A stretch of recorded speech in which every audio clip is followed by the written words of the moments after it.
Charles Barkley. Charles Barkley. Man, as you can see from the thumbnail, man, we got to talk about Sir Charles, Mr. Chuck Charles Barkley, Mr. TNT analyst, former NBA All-Star and Hall of Famer and all of that good stuff, man.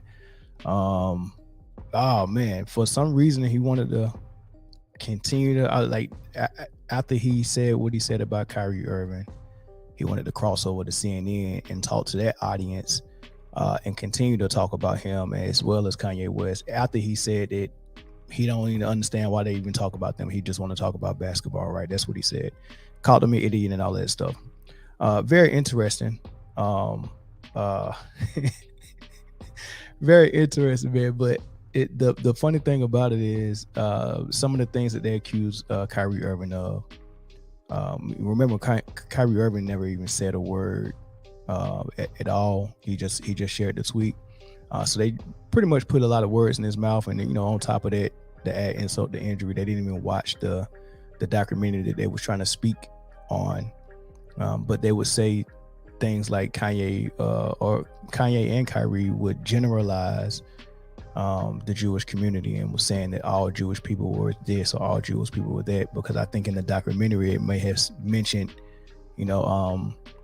things about, I think the documentary, it may have mentioned some of the top level Jewish people, like some of the people that own like record labels and all that stuff, people that's they're pretty much Zionists. If you're familiar with that, it was mostly they was talking about Zionists, and they said this some of the Zionist people don't even practice the religion of Judaism. They actually their god is Lucifer, right? And that's well documented. There's some Zionists that might be that way, but when they said that, they wasn't generalizing all Jewish people, but when you throw that anti-Semitic term on a person, that's pretty much one of the ways they connect the dots.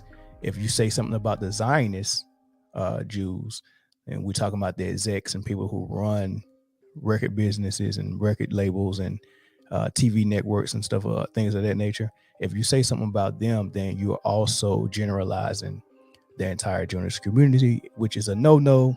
And I get it. I don't want any groups being generalized either. However, the whole purpose of this video is after they say things like that, like Kyrie generalized the Jewish people, then they will go right and turn around and generalize all black people, right? So I'm going to play a clip from Charles Barkley talking to Don Lemon and his co-host on CNN, where he just basically did that, just generalize all black people. I'm gonna play what he said, and I'm gonna come back and give you my thoughts. One thing has always disappointed me: black people treat gay people.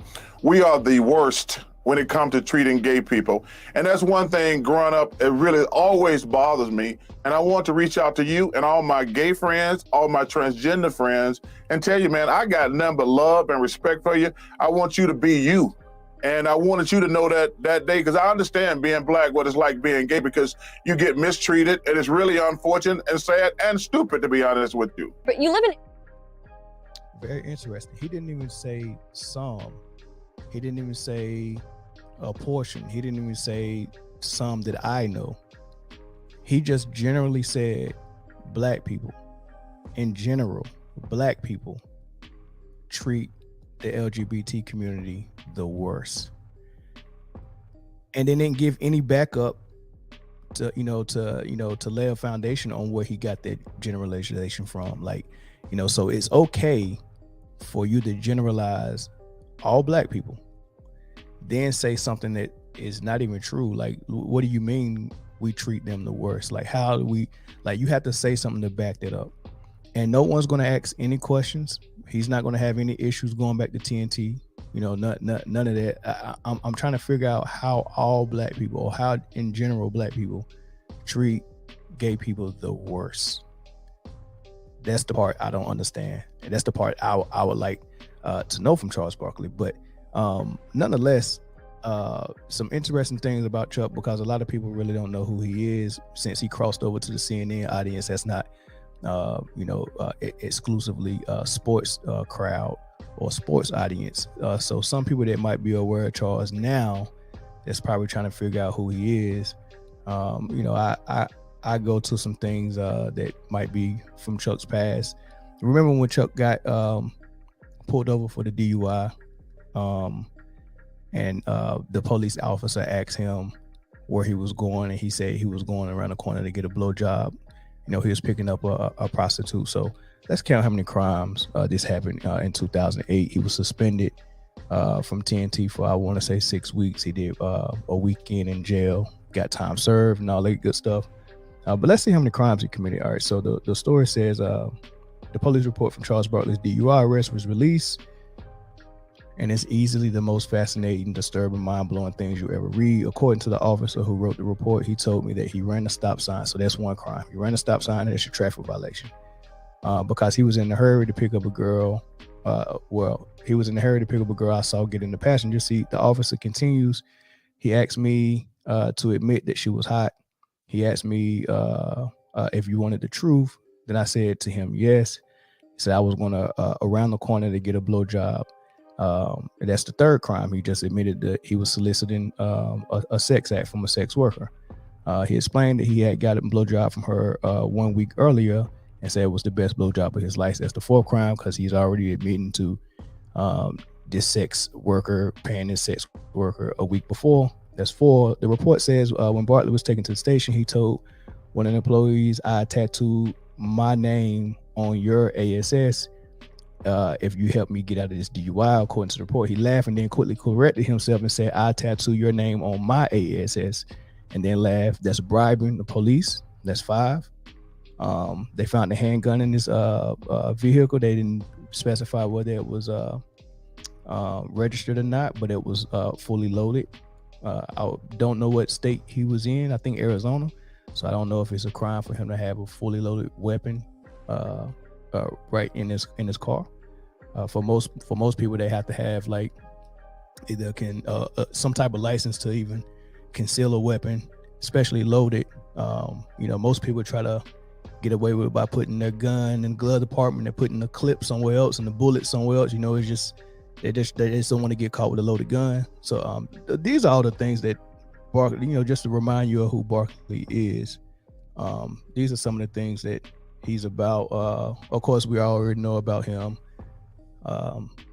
throwing people through glass windows at bars, things of that nature, man. Just an overall weird person to go on CNN to talk about Kyrie Irving and Kanye West. Like, what made CNN say, let's call Charles Barkley and book him for this interview? And what made Charles Barkley say, hey, I'm cool with that, let's go on there? And then what made him go on there and say, I'm going to generalize all black people and say that black people do not like gays and we treat them the worst. If you on one hand going to criticize Kyrie Irving for tweeting a movie, not saying any type of statements like what Barkley just said about all blacks, he didn't say those statements about all Jews, right? He just tweeted the movie. There were some things in the movie that may have generalized Jews, but Kyrie Irving didn't do it. If you're going to criticize him for that being irresponsible and then say that you endangered the Jewish community by saying that because you're going to incite some type of hate from other groups, doesn't that not work the same way if you generalize all black people? Do you think there's any other groups that might be incited to project hate toward black people? I'm interested. Like, it does not work both ways. Or are there some groups of people that are protected and some that are not protected? I know the answer to that, right? But I just wanted to bring the people awareness, like, the double standard is so obvious, and they're not even trying to hide it. Like, they're pretty much saying, look, you can say all of the things that we're going to counsel you for. You can say those same things about the black community. You can. There's no problem. There's going to be no issue. Also, if you see on that thumbnail, you see his Sports Illustrated pose that he did when he was still a player. I thought that was interesting to put out there to the public, that image of him in those chains and those shackles looking like a slave. I don't even know who his agent is, why his agent would even ask him to do a gig like that, why Charles would agree to it. I don't even understand why Sports Illustrated would want him to do it. Like I get the title said Charles Unchained, like it's the Django Unchained, right? I get that they saying he's unchained, but you can say that and not have the image. Like, what is the image gonna do for us, right? I'm gonna play something very interesting that Denzel Washington said in a recent interview when he was talking about the first movie role that he got offered and how that conversation went when he was in there and they was telling him about that role. And pretty much was telling him that we want you to be.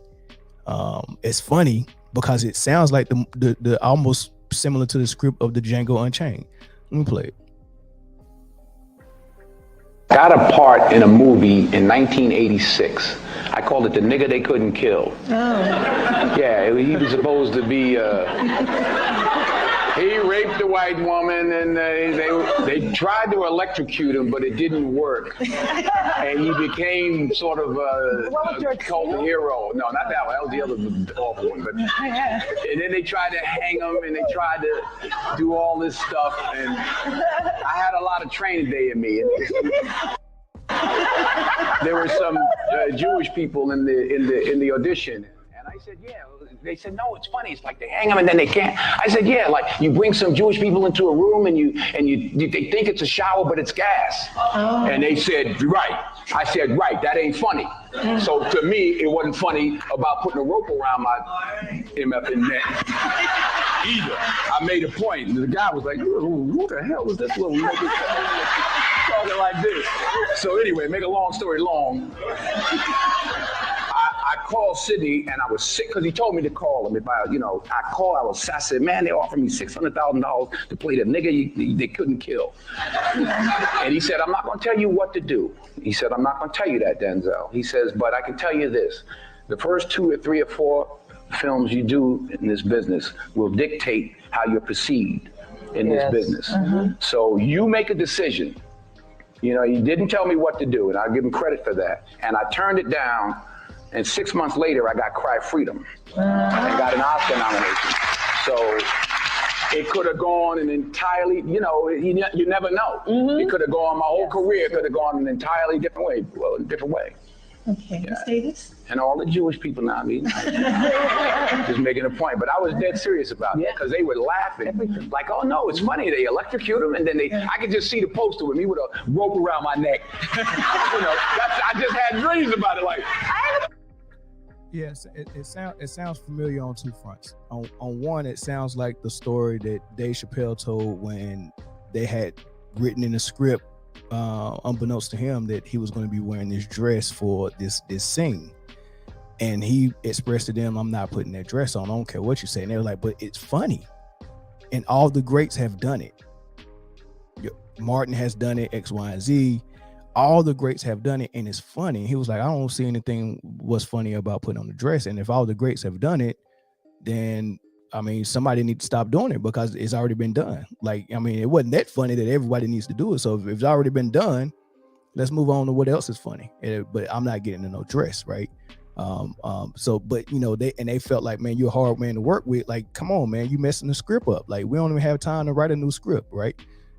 Then on the other front, it's very similar to, the premise of the movies was a black man raped a white woman, and they tried several ways to kill him. They electrocuted him, they hung him, and all these things. But this guy couldn't be killed. But it sounded like from the premise he was gonna be out there killing a bunch of white folk, kind of like the Django. So we accepted some of the stuff in the Django because subconsciously we probably seen a slave kill slave masters, and oh man, that felt somewhat redemptive to us, right? So all the other stuff that they showed us, all the other imagery they showed us in that movie, we'd accept that. But when in all actuality, I'm tired of seeing slave movies, right? I'm tired of seeing that image, right? So which brings me back to this Sports Illustrated pose that Charles Barkley did with shackles around his neck, shackles around his hands and feet. I just don't understand why you would even agree to that. But that just goes to the type of person Chuck is, Charles is, and just goes to the type of people who are around these famous people and people who run these magazines and run these other industries. Like, why would you even do that? And the way Denzel described it is when they pitched it to him that we're going to hang you, and he was like, okay, well, how about this? How about I bring some Jews in and it looks like a shower, but it's actually gas coming out. And immediately when he says that, they get it. They understand that's not funny, first of all. Second of all, it's offensive. Third of all, no Jew would ever agree to do that. Then why the hell would you be okay with getting a black man to agree to put slave chains on? Right? That's the kind of stuff that we've been talking about, right? So when they started doing all this stuff and saying all this stuff about Kyrie, because on one end, oh man, you shared a movie and this movie appeared, because I'm not even gonna say appeared, because the people that was commenting on it never even watched the film. They were just taking words from other people who said they have seen it and taking excerpts and saying, oh, this is what it's saying. Oh, it quoted Hitler. Okay, that sounds bad. You know what I mean? And just taking it from one end of the spectrum and feeling or putting themselves in the shoes of a Jewish person and saying, okay, I can see how a Jewish person could be offended by this, right? But not knowing, once we all condemn Kyrie Irving for this, instead of saying, well, Kyrie didn't make the movie, right? Instead of saying that, they looked at this person, Kyrie, and was like, this is the person who has been in the news before. He didn't want to take the vaccine. He said the earth was flat, yada, yada, yada, right? So you already have a reputation for going against the grain. And this is just one more thing that's easier, to just throw in the mix. So most of the backlash that he got from the people in the media, like Shannon Sharp, Nick Wright, Nick Broussard, Chris Broussard, Stephen A. Smith, people, Shaq, Barkley, these people already had an issue with Kyrie, right? So to be able to objectively look at the situation and commentate it in a proper way, they wasn't able to do that. They were blinded. The only person I seen that was able to do that was Kenny Smith, and what he said gets drowned out so much by what Ernie, Shaq, and Chuck said on that show, right? Kenny Smith, if you want to go back and listen to it, very intelligent what he said, very well thought out, very objective, very understanding of the situation, right? You're not going to hear that too much. But what Charles and Chuck said and calling this man an idiot and all that's already built up frustration with the Nets, with KD, with Kyrie already, right? So it's not an objective take, right? So, but what happened is, once they realized that what they said and how they condemned Kyrie opened up the gates and gave permission for mainstream media, Brooklyn Nets and the NBA and the ADL and the Jewish community to actually go and overdo what seemed like a resolution, because a resolution started out being apologize, take down the tweet. When he apologized and took down the tweet, it wasn't good enough. So the way his own community came and pretty much said, okay, do with him whatever you like, our hands are off, right? And it got to the point where they had to come back and say, well, we didn't think y'all was gonna do that. That's unfair, right? And which is why you're supposed to stand by your community, and if you feel like you can't, you're not supposed to just shut up, don't say anything, because no one from the Jewish community got on national TV and went from 8 o'clock in the morning to 8 o'clock at night condemning what they was doing to Kyrie, or condemning what they was doing to Kanye, or nobody came out and started condemning the way they responded to it. Like, I don't think there's any other demographic of people, minorities or marginalized people, or demographic of people, period, whether it be LGBTQ, whether it be women, whether it be black women, whether it be Jewish, whether it be Asian. I don't think there's any other demographic that has been marginalized that have people in the media that are there to come out and speak against someone in their community when the time calls for it, if that makes sense. Like, you get what I'm saying? Like, if you could look at ESPN, I don't see an Asian person that is there that seems to always come out and speak against Asian athletes whenever the time calls for it. Nor do I see that from LGBT community or the white community or the Jewish community. It's only the black community that has people set in place, Stephen A. Smith, Shannon Sharp, Nick Wright, people of that nature, that come and speak for black people when the time calls for it, and also speak against black people when the time calls for it. And once they come out and speak against them, or speak for them, like Charles Barkley just did by saying all black people mistreat gay people, like what message are you trying to send, right? I just don't see that set up nowhere else, and I don't understand why we have that set up. It just doesn't make any sense, man. Let me see what this comment says. Chuck is a culture troll who gives access to non-black people the free voice to say whatever. Great information. You're right, and that's what I was trying to say. So I was taking a long way to say that, but that comment kind of sums it up. But that's not just Chuck. That's Stephen A. Smith as well. That's that's Shannon Sharp as well. So when you give that permit, it's almost like, okay, when this comes out, when this happens with this black athlete, we're not going to troll a white man out there to put him out there to say this.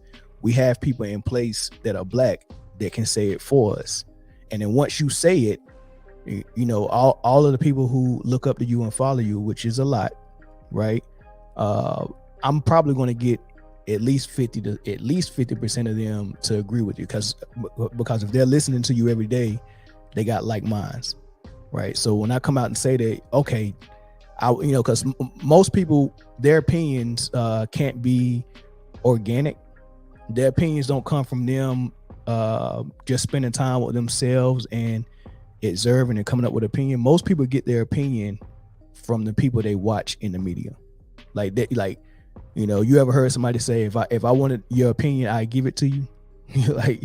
A boss will tell somebody that worked for them, look, I didn't ask for your opinion. If I want your opinion, I give it to you. Like that's how little you think of a person who gets their opinion from someone else. Like, most people will see something big happening in the sports world, and you ask them, what do you think? And you know what? I don't know what I think. And then the next day they got an opinion because they went back and watched ESPN, and somebody like Shannon Sharp or Stephen A. Smith gave them the opinion. And then you hear them just regurgitate their talking points. Like that, like most people I talk to, that's exactly how they do it. Like, where did you get that thought from? Where did you get that opinion? It sounds a lot like so-and-so. Or they would even say, well, so-and-so said this. And yeah, it's just ridiculous that happens. But the media companies that hire them know that's how majority of people are. So for all of black community, most of their opinions come from Stephen A. Smith, Shannon Sharp, Nick Wright, Chris Broussard, Charles Barkley, Shaquille O'Neal. When it comes to the sports world, right? That's my opinion, came from them. That's what they think.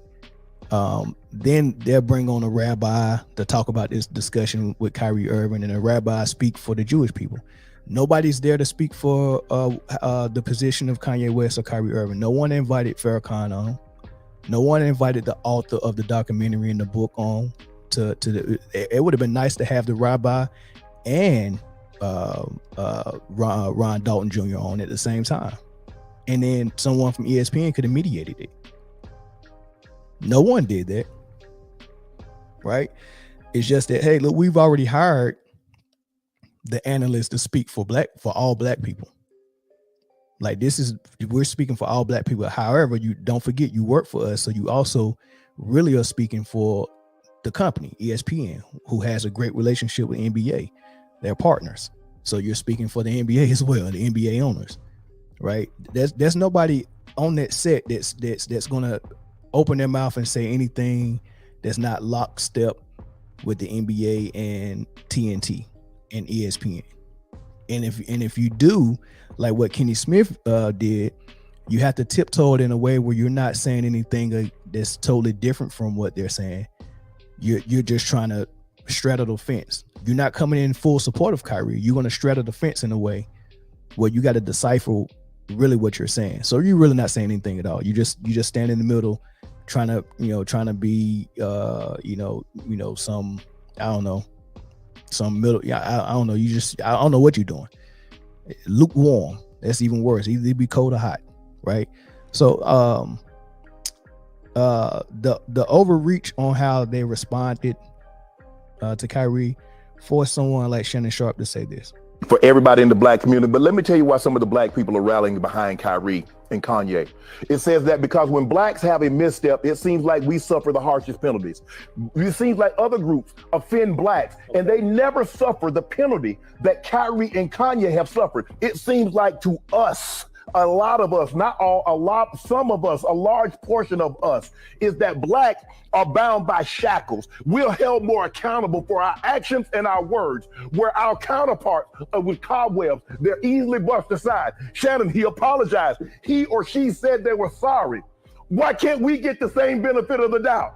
Kyrie was wrong, but I believe Kyrie was wrong, but I also can believe the punishment was excessive. After what President Trump has said about the American Jews versus the Israeli Jews and what he's tweeted and what he's posted, and he ain't got canceled yet. So don't give me that if this would have happened, if that would have happened, because we've seen in instances when they have done things, they've never been canceled. Right, and he made 2 points, one about President Trump and one about it seemed like when black people say something, even when they apologize, they get counseled or they get the book thrown at them, where other groups don't seem to have that same fate. And not only other groups, people from our own group like Charles Barkley that come out and do the same thing that they're accusing Kyrie of doing, they do it, and then there's no backlash. Like I can't get over the fact that Charles was able to go on CNN and generalize all black folk and say that we treat LGBT community the worst. That makes no sense to me. Like, how do we, like, you really got to give me an example of how we treat them the worst, right? The only thing I can think of is that we have a large demographic of black people that are Christian or Muslim, and both of those faiths follow either the Bible or the Quran. And if you're gonna follow that book and do it to the best of your ability and really try to live by that, you wouldn't want to be in what the book considers a sinful state, or living in sin, and no lifestyle. And the book actually says that a homosexual lifestyle is living in sin. So only thing I can think of, if black people really religiously don't want to accept that lifestyle, right? But I've never seen no one treat them horrible. They're just saying, hey, look, this is just what I believe biblically, and I'm unapologetically gonna state that. Like, that I'm not gonna dislike someone for that. Like, I don't dislike my uncle that do drugs, but that's a sinful lifestyle as well. I don't dislike them, and I don't dislike my uncle or my cousin who lived a gay lifestyle, right? Love them to death, right? It's just that what I believe in biblically, I wouldn't line my lifestyle up with it, right? So with that being said, that's the only thing I can think of. I don't know where Chuck was going with it. But for what Shannon said about Donald Trump, I can't recall all the tweets that Donald Trump had. But it sounds like Shannon was saying that he said some things about Jewish people in America, Jewish people in Israel. I had to dig those tweets up to see exactly what he said, but I'm pretty sure some people might have raised up the concern that it was an anti-Semitic tweet. But I don't remember anybody saying anything about counseling Trump, and he did some of these things while he was in office, which is very odd. But that's a good point that Shannon brought up. But this is after he's seen all the trouble that Kyrie got in and was like, that's like unnecessary. That's like an overreach. That's too much.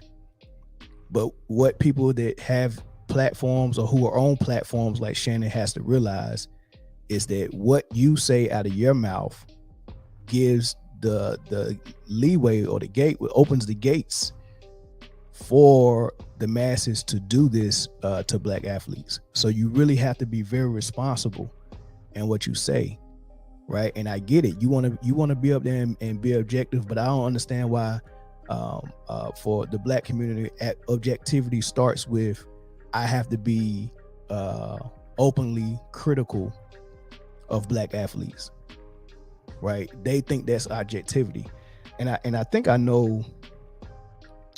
understand why. It's something that Charles said. Let me see if I got that clip. It's something that Charles said. Let me see if I can play this before I go. It's something that Charles said.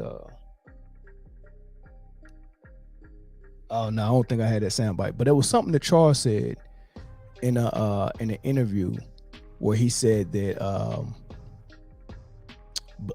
black people, I know what it feels to be. It's hard being black in America. He said it's hard being black in America, and he said if we want people to be empathetic of our plight, we have to be empathetic of everybody's plight.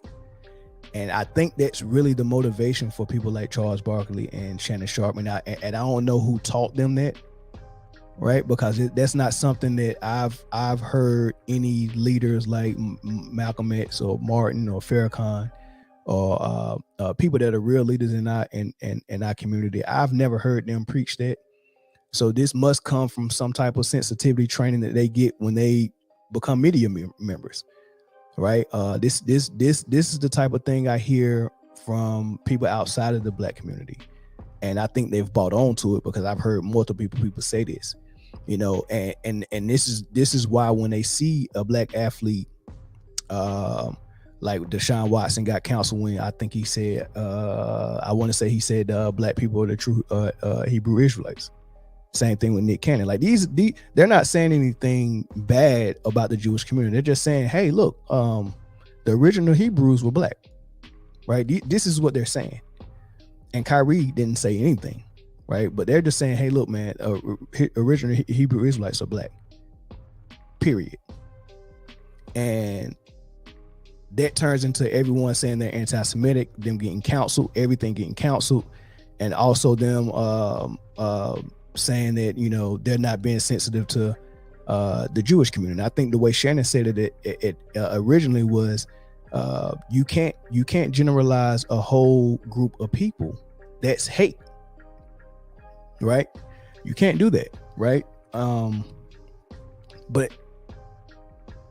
how do you generalize a whole group of people by just saying that the Hebrews were black? I don't get that, right? So the last thing I said about this before I close,